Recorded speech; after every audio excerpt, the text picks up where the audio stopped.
Good afternoon, everybody. It's good to see you all. Happy Friday. So I guess, Cami, I'll just start with an overview of the context of Indiana, and then I'll move into some areas of thinking about the science of reading in the context of multilingual learners. And by the way, that is the terminology that is now used at the federal and the state level. So the term English learner is kind of dated, and there is a really, really big focus on multilingualism and bilingualism from the federal level on down to the state level. So I wanted to review the larger context for you to understand how students who speak multiple languages and how they're situated within SOR implementation in our state. So the Indiana context, there's over almost 150,000 kids who speak languages other than English. About 94,000 of them are eligible for English language learning services, meaning they are a level 1 through 4.9 on a continuum of 1 to 6. As part of ESSA, the federal requirement under the Elementary and Secondary Education Act, any student that is eligible for these services is assessed on an annual basis until they reach the threshold of what is considered fluent. And at that time, they are exited. And so during the months of January and February, and when you go into elementary buildings, you will see, actually, when you go into K through 12 settings, you will see WIDA testing happening throughout for any eligible student. And this is done annually until the students exit. So since the 16-17 school year, there's been an 85% increase in the population in the state of Indiana, and we have nearly 300 languages represented. And not all of them are Spanish, right? That is our second most spoken language among our K through 12 students. The third most commonly used language is German Amish. So that's very surprising. And what follows are a lot of languages from Burma, now called Myanmar, so Karen, Burmese, and different indigenous languages from there. And many also who are coming from there as refugees spent a lot of their lives in Thailand in refugee camps, and they also speak Thai. So Indiana is unique in the sense that we don't have the kind of numbers that California and Florida or New York have, but we are considered a newer destination immigration site, which means the infrastructures and what we know as ESL, bilingual language programming, is not as developed as it should be. And I will give credit to the Indiana Department of Ed because they're doing an excellent job interpreting federal law and making training around second language learning and the principles of language acquisition in relationship to literacy development in their second language or their third or their fourth, are helping that be interpreted, and then also investing resources to help that happen. So there's a couple things that help ground us in where this work is coming from. It did not come out of thin air. It has a long history.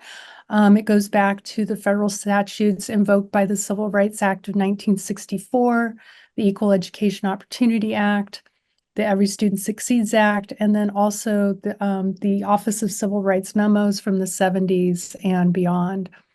And so the case law related to this, one is Lau v. Nichols, 1974, which was the Chinatown community of San Francisco, who said the same education is not an equal education, which differed from Brown v. Board of Education, where it was like, give everybody the same education. Lau v. Nichols went into the classroom and said, how are you differentiating instruction so these newcomer Chinese kids have access to the instruction? And thus Lau v. Nichols was launched and fought in Chinatown, San Francisco, and prevailed. And so that really is the case law that puts us in a place where we do need to provide language programming in some way. Castaneda came just 5 years later, which added more girth to Lau v. Nichols, more specificity, that you employ a language program that is research-based. Second, that you have adequate resources given to that program. And third, that it is found to be effective, right? And so there's great variation in what language models are employed throughout our state. There are 7 different choices that you can make when you do that data. Like districts are doing that right now. And on October 1st, they have to tell us if you have 1,000 multilingual students in your district, what kinds of program services are they getting? So when districts say nothing or immersion, then they're pinged and they're told immersion, sink or swim. Just giving a gen ed curriculum to them is not following the case law of Lau nor Castaneda. So Plyler versus Doe means that regardless of your immigration status, your legal status, you are obliged to receive a public education. And that was fought in Texas in 1982. And this includes the status of their parents. So if the kid is US born and the parents are not documented, a public education is available to them. And then there's a Dear Colleague letter that comes out of the Department of Justice that encapsulates all of these case laws that have led up to this. So that's a little bit of background. There's some guidance from the IDOE about what types of services need to be availed to multilingual students. And I'll go ahead and put the link in the chat when I'm done talking. A couple of things that have happened recently. This happened in, I believe, 2019. There was a new policy saying that for every 30 identified multilingual students in your district, or in your school that is eligible to receive language services, they must have a certified ESL teacher, which is an additional license to whatever they have, elementary or secondary, 30-to-1 ratio, right? So if a district has 90 kids, they're supposed to have 3 certified ESL teachers where that is their explicit expectation and requirement. We are far from reaching that goal, but it is fully implemented. And the state gave money to Purdue and many other universities that license ESL teachers, mostly in-service teachers, adding this on. And so we made great momentum. Purdue, I believe we've licensed nearly 400 teachers in ESL in the last 5 years, which is pretty profound. We represent quite a bit of that. But anyway, so if you're thinking, I'm working in district A, B, and C, and you go to that district and you say, okay, you have 300 kids, how many ESL teachers do you have? And if they say they have none, or they only have 1, then they're in violation, right? They are in violation of Indiana Department of Education policy. So the thing is that a lot of districts will say that this is an unfunded mandate, but that's actually false because there is a very generous state funding for multilingual students, and there's also federal funding. So similar to special ed, there is a funding stream that can allow you to do this. And Title II, Title III, different funding sources can pay for this education, and some of our districts have done that. The other piece I wanted to chat briefly about, and let's see, I think that's all the slides I have, is the principles of second language acquisition. We at Purdue, because we go through accreditation for licensing, all of our pre-service teachers receive coursework in the principles of second language acquisition, meaning what does it look like to progress in listening, speaking, reading, and writing? What does that arc look like over time? What does it mean for a kid coming in kindergarten versus a kid that joins us in 4th grade from mainland China, right? And so we do that with our pre-service teachers. They go in, they have a field experience that's very immersive, where they work with a small group of English learners with very different profiles and actually conduct lessons with them. In addition to the principles of second language acquisition and understanding the arc, we talk about how long it takes, right? So Duolingo and other immersion programs would suggest to us that we can learn Italian in 3 months or less, right? Or we can learn a stated language if we just immerse ourselves for 6 months. So while I agree that you would have some sort of working proficiency and what would meet your immediate needs in a 6-month period. Saying that you become fully proficient in listening, speaking, reading, and writing, I don't think we can say that. Further, I think it's really important, this is a construct we really reinforce in our program, is that you only learn to read one time, right? So when we think about the 5 pillars of reading, and we think about that, if I go and live in, let's say I go and live in a context where the main language is, let's just say it's Hindi, and I don't have Hindi at all. The fact that I am a reader and I'm a proficient reader, I don't repeat the literacy process, right? What I do is I use those 5 pillars that are well developed in my first language and make application to the second. And that's what we call acquisition, which is different than development. So that's a really important premise for us to keep in mind. The challenge for us with our young multilingual students is that they're learning to read and write, they're learning listening and speaking in their second language, right? And the profiles of our multilingual students are very different. We have kids that grow up as what we call simultaneous bilinguals. They grow up listening and using both languages.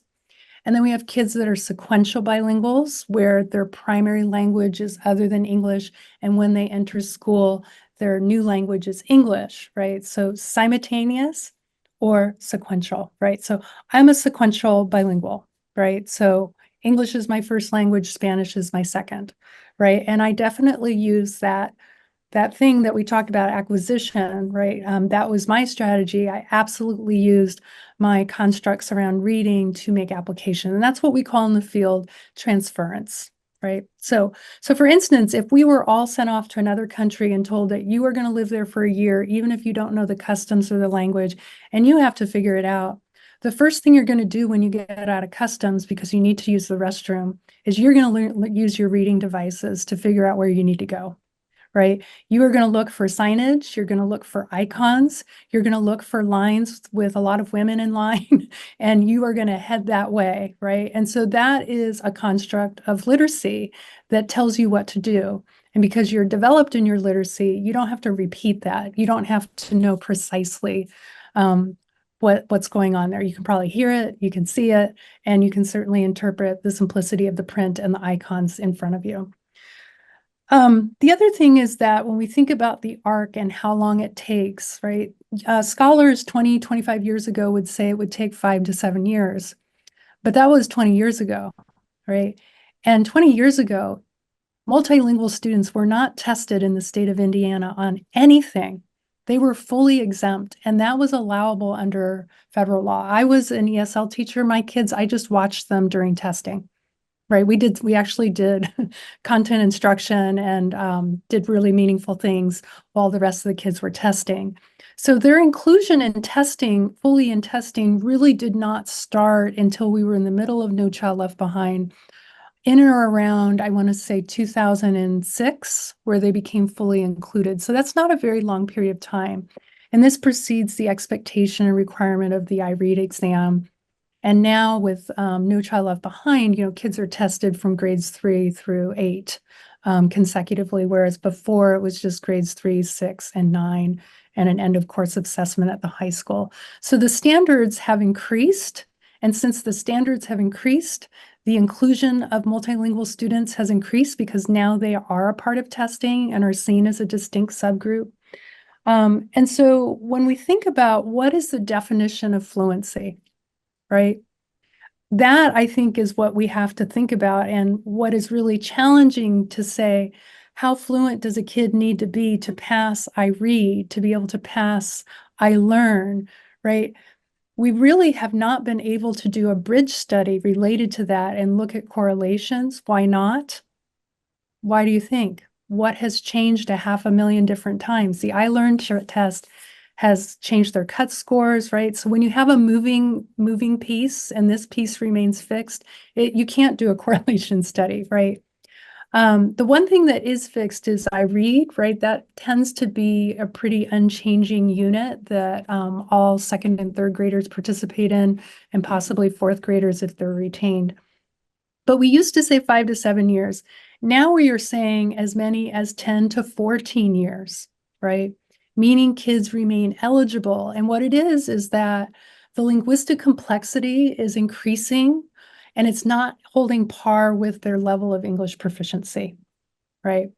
And so that's the dilemma, is that we've got two moving pieces.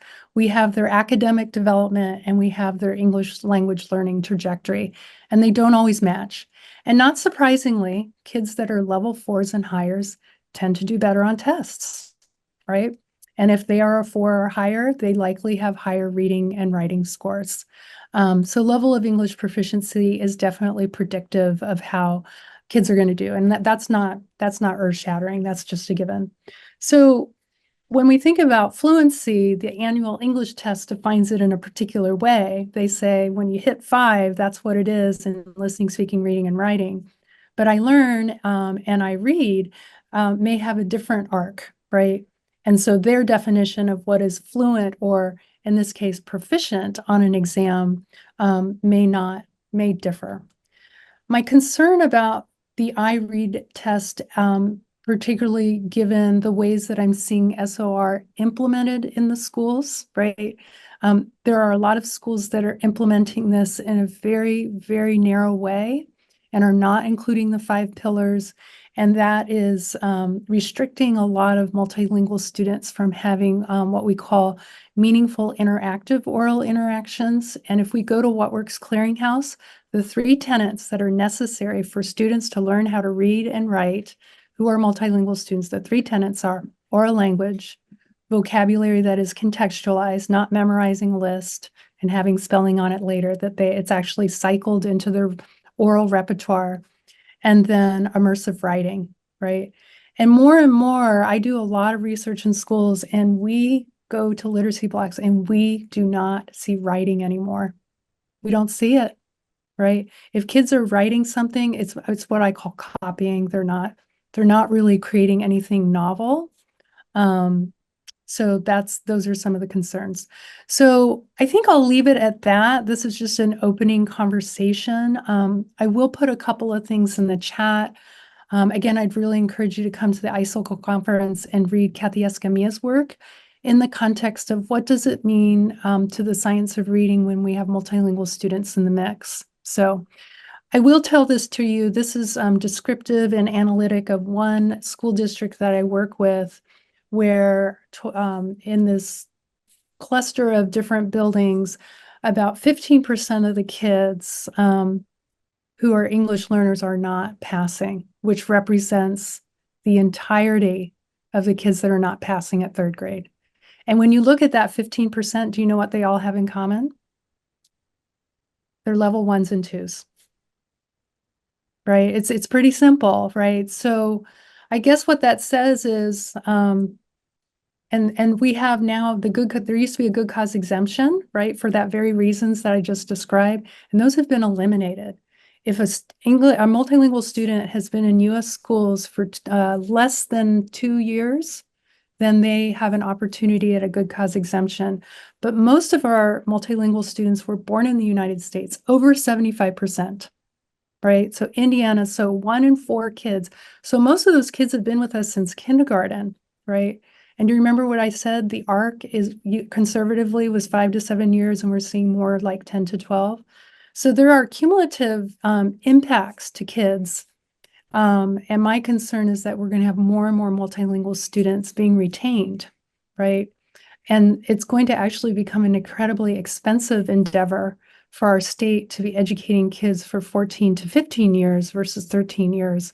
It also increases the expense to the language program to be serving kids for a longer period of time. So I'll leave it at that, and then maybe questions.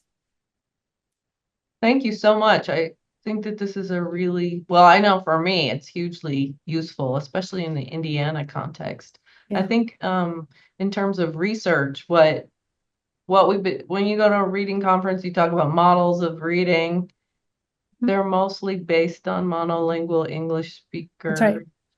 And so there's so much more that we have to learn around the world about the process of reading and writing for multilingual learners.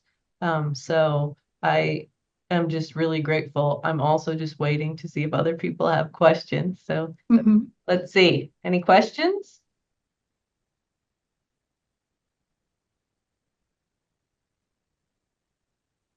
Oh, and I will add, in the state of Indiana, there are almost 50 dual language programs where the students are being taught two languages for 50% or more of their day. They're being taught content in the target language. And this is both for English dominant kids wanting to acquire a second language, what we would call a world language constituency.